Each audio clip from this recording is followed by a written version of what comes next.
The National Weather Service in Cleveland has issued a severe thunderstorm warning for Medina County, Northern Summit County, until 5:15 p.m. Eastern Daylight Time.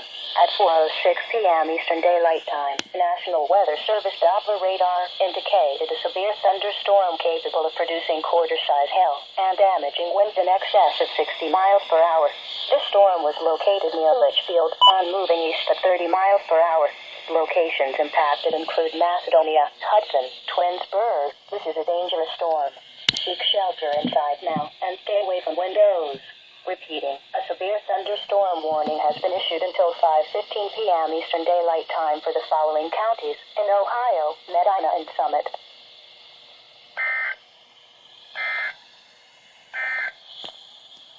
The forecast for northeast inland Ohio.